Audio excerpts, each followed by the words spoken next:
What is up, everybody? Congratulations. Welcome back to another edition of Make Every Second Count Live with me, your host and international award winning Make Every Second Count speaker. And boy, oh boy, am I excited about tonight.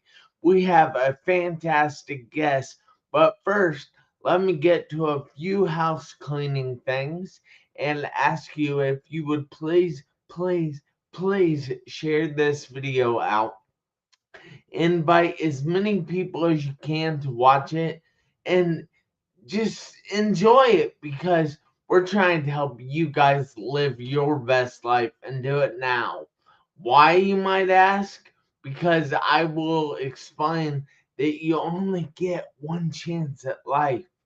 So I also ask you if you would please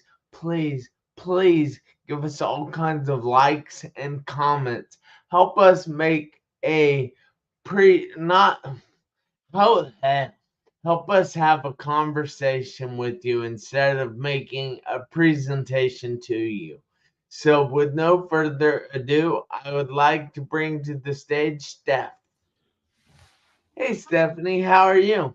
I'm fantastic. I'm so glad to be here.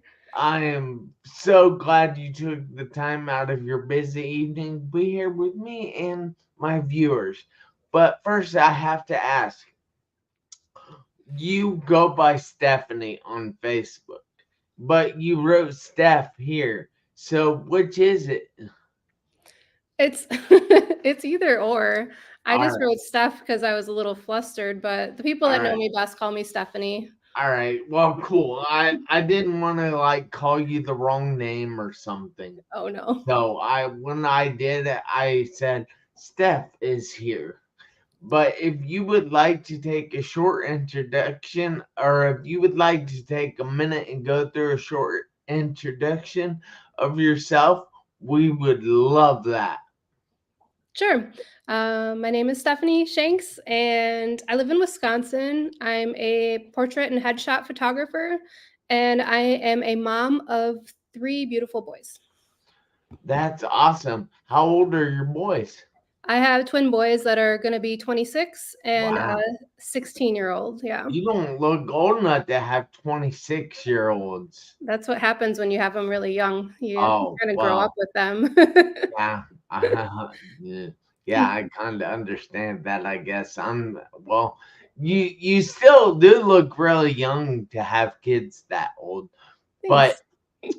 yeah, so I happen to know because in my life, I have had all kinds of things that have tried to hold me back. And you see, the decisions I made helped get me out of a 2.5 month coma, helped me start walking after 3.5 in the hospital after I was told I would never walk again. But I didn't listen to those people.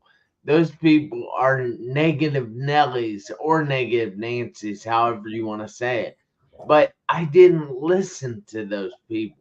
And boy, oh boy, am I sure glad I didn't listen because I have accomplished so much in this world. And I tell you, and I tell everybody not to brag on myself, not to make myself feel better. I tell you guys because I want to show you that it is possible. So I had to grow through these things that I went through, and I know that each and every person out there grows through things. And you're lucky if you haven't gone through anything yet. Just wait, it's coming. I promise you it's coming. And I like to show people how they can easily grow through these things. So, has there been anything you have had to grow through? First off, thank you for sharing your story.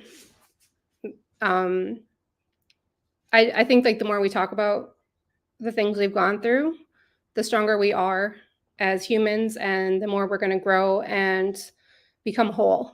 And you're right. Maybe it hasn't happened to you yet, but it could, and it will. Yeah, and I'm not saying that each and every person is gonna go through a horrible car wreck and they're gonna lay in a coma for 2.5 months. I'm not saying that, but there are many, many, many things that people can grow through in life.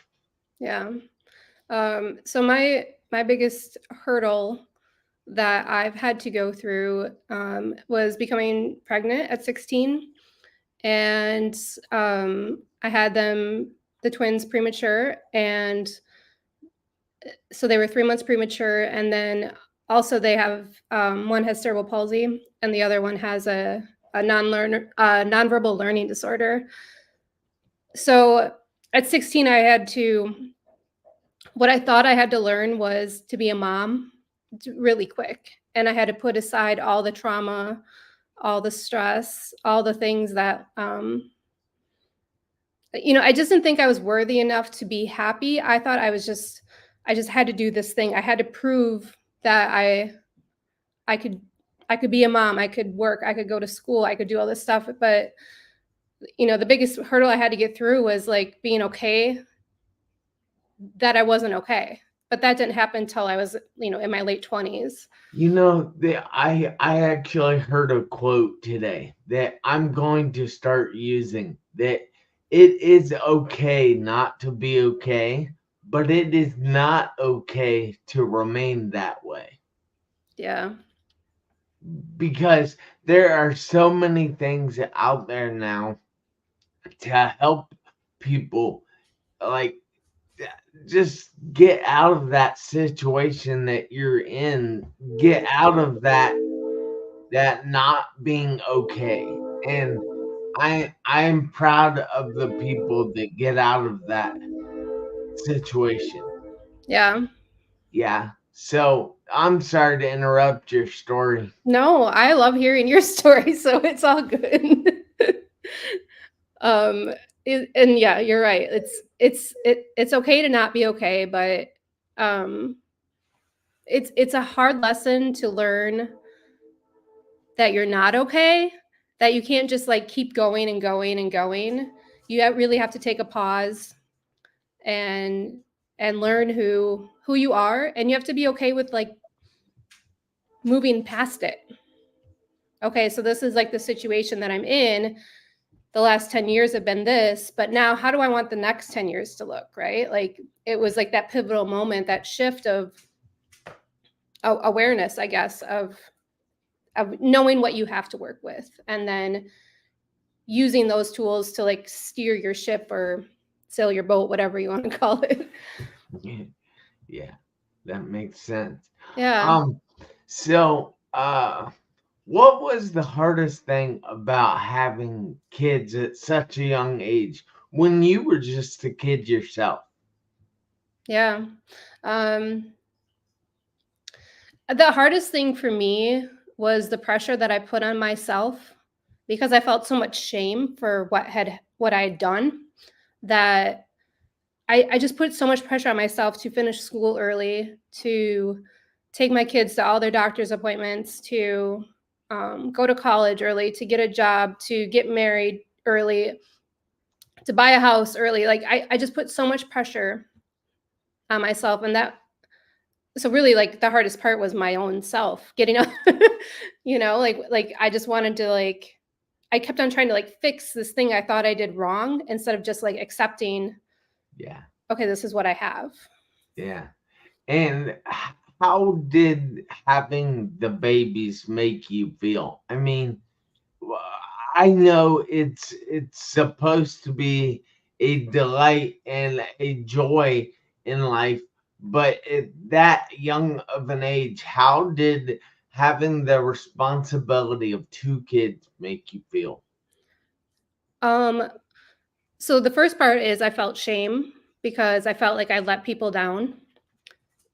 Um Instead of like having that happiness, like I just felt the overwhelming pressure and shame. And that was really difficult. It's even still hard to talk about 26 years later. Yeah, I'm sorry, but No, it's good. I I love I talking about this stuff. I appreciate your authenticity. Yeah. So, and what is it like to have 26-year-old boys at your age now, which you're pretty young yourself. So, Yeah. what is it like to have 26-year-old boys? If I could have given my 16-year-old self a glimpse into my life now, um, she would be like, "Oh, okay, I got this," because my life with my kids is amazing. We've gone through all the steps, all the hard stuff together, so now we just get to celebrate and be friends and go do fun stuff. And Yeah, and I'm not sure if I should ask this or not, but your babies that were born premature yeah, and they had some issues, are they still affected by those issues? yeah, yeah. My son Drew, who's amazing, he has cerebral palsy, so he's in a wheelchair. He can use his left hand, and he can speak really well. He's very intelligent, but he's just never been able to get past physically. He's never been able to walk, or um, as you know, like how complicated that actually is. Yeah. Yeah. I mean, I'm still going through physical therapy now, Yeah, 22 years later. yeah, Yeah. yeah. So we did physical therapy for a really long time till he was about 13 or 14, and then kind of backed off a little bit on it. He had a surgery that went wrong, and I think he was about 13 when that happened, and then um, kind of decided he wasn't broke, so stopped trying to fix him and kind of just back off a little bit and let him be him and let him figure out his life. And my other son's great. He's actually the other twin's caregiver. Um, Aw, yeah, so that's that's really cool. awesome. Yeah, so my son Drew lives on his own, and then he has caregivers come in to help him, and then one of his caregivers is his twin brother. So it's That really is special. that is amazing that Yeah. somebody will actually do that for their sibling. Yeah. Yeah, they're so incredibly close. Like they've always been that way. It's really amazing. That's pretty awesome. Yeah. So, all right, they say that twins have like a rare connection. Have you seen anything like that, or can you give us any examples? Yeah. So n- the the example I can give you is now with their phones and iPads, they're constantly like communicating through memes. Oh, Yeah, all of a sudden one will laugh and then the other one's like, haha, like what I sent you. Yeah, it's like they've always had this crazy communication. Um, in whatever technology is available. Like they've always been really techy but yeah, now it's just through memes. Like that's how they communicate. that is awesome. Yeah. So, how exactly did you deal with the pressure, the whatever everything that you had to deal with at such a young age? What was the best way that you found to deal with that? Honestly, it was photography, which is what I do now. I found a Yeah. creative outlet in that, and it really started healing me because I could see the beauty in my kids when I could see the pictures versus real life. I think it's funny that we talk a lot about beauty. And I'm not saying that it's funny that we talk about beauty, but you can seriously find beauty in anything. Now, it might be a rough situation. It might be something went completely wrong. It might be that you lost something or someone, but there's beauty in every situation. So I want to show you guys a picture right now. and this is not was not planned for at all. This is just on the spur of the moment kind of thing. So, come on. Oh, there we go. All right. So, this picture is I realize it's probably kind of sad to see for some people. But if you look at it differently, you change your mindset, you'll actually notice that while there are trees with no leaves on them at all, they've been blown off, I assume. But look in the background. There's trees with all kinds of leaves. The grass, it's green. The sky, it's blue. The dad is still alive. He still has clothes. The baby is still alive. He still has an appetite. And look, the dad's on his cell phone. That means he has people that love him. That's the craziness about, excuse me, about photography and about pictures in general, because Dr. Wayne Dyer has a big time quote that is, when you change the things you look at, the things you look at change.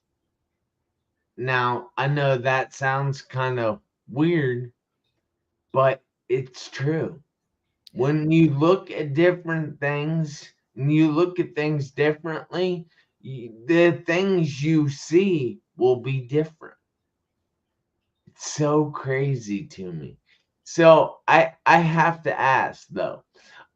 I'm calling tonight's episode Learn How Everything Good in Her Life Came from Learning One Skill. So what is that skill? The skill is that I learned how to become financially independent.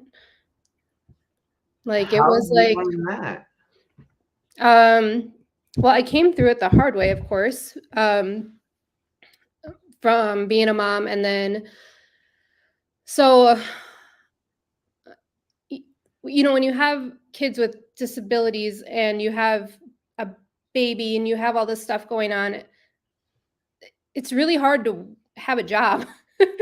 It's Yeah. really hard to like figure it all out with daycare and all that stuff. My cat's probably going to make an appearance here. And I had to learn how to run a business. Like, I knew I was like so stressed out. There he is. I was so stressed out working that I decided to become a photographer full time. And to become a photographer full time, you really have to learn some really good financial skills that they don't teach in school. Yeah. They don't teach that at all. So No, no way. um, once, and that was a long journey to get there, but I'm here. I'm here now, and that's made that's been the biggest thing for me to keep going. Again, like shifting that perspective of like, why me, to like, how can I help people? How can I, like, it's been a totally powerful tool for me. So So, are you teaching other people how to be financially independent, Alan? And I'm sorry, I yeah, thought of a little bit more. And can you explain what financial independence means to you? sure. So I don't teach financial independence. I teach women to feel confident and strong to make decisions in their life that to do the things that are hard to get to their dreams, because it's easy to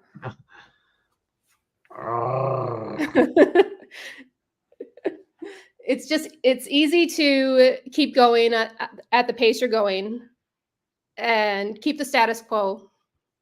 It's not easy to follow your dreams, right? Yeah. So that's what I love preaching and teaching. The second question was, What does financial independence mean to you? Oh, okay. Oh, thank you. The cat keeps jumping. All right. Financial independence to me means that I don't have to rely on anybody else for my own well-being, and I'm taking care of my family. That's what that means. It's You pretty don't simple. have to rely on anybody else and you're taking care of your family. Yeah. So does that also mean you were taking care of yourself? Yeah, So absolutely. I That's have yeah. noticed that a lot of people, I won't say most, I won't say all, but I'll say a lot of people don't take care of themselves. Yeah. They don't let me grab a prop here. So they don't fill their own cup. I preach this. I I love They it. they go with an empty cup and try to help other people, Yep. but you can't help other people from an empty cup. Yeah. Yeah, they have to help themselves before they can help other people. Yeah. And I just I don't know. So what is the best way for someone to become financially independent or just to help themselves out in life and live a better, happier life? Well, you know, the thing I like to talk about is that oxygen mask, right? You have to put the oxygen mask on first before you help other people. So it's finding what that oxygen is and doing it. Um, which takes a lot of courage. It takes boundary setting. It takes a lot to figure out, okay, like what makes me happy? What is it that I need to do so that my family is taken care of? And it's not just keep going really hard, right? It's not like cleaning and doing the groceries, and that's not it. It's like, okay, I like to read and I like to write, and I need to take time out for myself to do that. What would you say about all right, so a lot of people say they don't have time for the things they like. They are busy with other things that they have to do. So, how would you tell that person that they need to make time or they need to create time? So I read this book and it's called Your Prince Charming Isn't Coming. And basically it's that.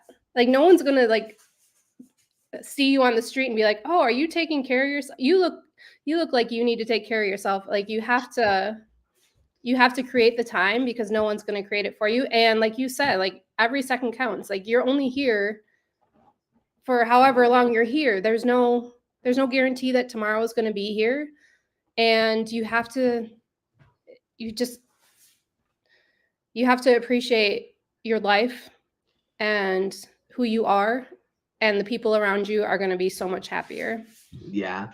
So, how do you appreciate life? How do you celebrate each second? A big part of what I do is gratitude and meditation. So You, that's the biggest part can for me. you give us examples of Sure. gratitude? How Yeah. you actually do that in practice? Yeah. When I'm having coffee in the morning, write down 5 things that I'm grateful for every day. And I love to do a gratitude meditation for 10 minutes. And because you open your eyes and you just look around and you're just so grateful and thankful for everything that's in your life. Yeah, that's amazing. So, do you do anything like a gratitude journal, or is that something you see a benefit in, or? Yeah, I think journaling's been a huge part of all of my healing. So, gratitude journal for sure, journaling just in general. As long as I've learned that I can't just journal about the negative stuff, right? Because sometimes that's where you kind of get stuck. you really have to journal about the good stuff and the things you want to bring into your life as well. So, a gratitude journal, a future journal, write to yourself, your future self. There's all kinds of different ways to do that, but I think just incorporating it into every day is super important. That is amazing. So I only have a few other questions, Okay, but yeah. so what does the future hold for Steph? Oh, good question. So my goal is to just help as many women. I'm more of like, I help women because I'm a woman, but just really coming into their own power, and again, not relying on somebody else. It's I've read this thing where self-esteem is based on what other people think of you. Self-confidence is how you think of yourself. So really, through my photography, through my blog, through everything, is just like helping people understand how important it is to feel good about yourself. All right. Now I'm curious about your blog. How, how can people read this blog? Well, it's on my website. My photography website is where I keep it because I don't know where to keep it. So that's where it Well, sits. then I have to ask this. What is your website? It's just stephshanks.com. StephShanks.com. Yeah, and it's at the bottom. Yeah. Cool. And that is StephShanks. Yeah. Yeah. And StephShanks.com. There's a blog there and there's a photography Yeah. website too. Yeah. So It's all right there. is there anything else on that website? Nope, that's about it. No surprises. Aw. I wanted a bouquet of flowers or something. Maybe balloons or fireworks. Yeah. So, do you happen to have any other contact information you would like to give out to people? I think that I'm pretty up on LinkedIn. Are you on LinkedIn, Jeff? Yeah, Okay. Yeah.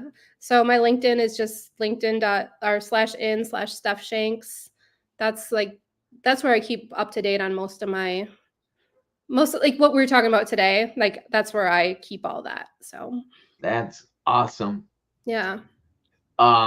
So I I, I just want to say thank you one more time because it's important to me that we show each and every person out there that everyone has issues. Yeah. We may come off on Facebook or LinkedIn or any of the other social media networks that we have everything together and everything is going right for us. Yeah. But it's not like that. Right. You see, we can't control what happens to us, but we can control our reaction to what happens to us. So that's how it seems like people have it all together Yeah. because they're picking and choosing what they want to show you. But you see, other people are not just picking and choosing, but they're just living differently. And they don't experience things in such a negative way. Yeah. So I need everybody out there, including you, Steph, to do me a favor this week, next week, and for the rest of your life. I need you to make every second count. Why? Because you never know when those seconds will run out on your one life. I'll see you guys back here next Tuesday, 7 p.m. Eastern Time. And until then, make every second count. Thanks again, Steph. Thank you.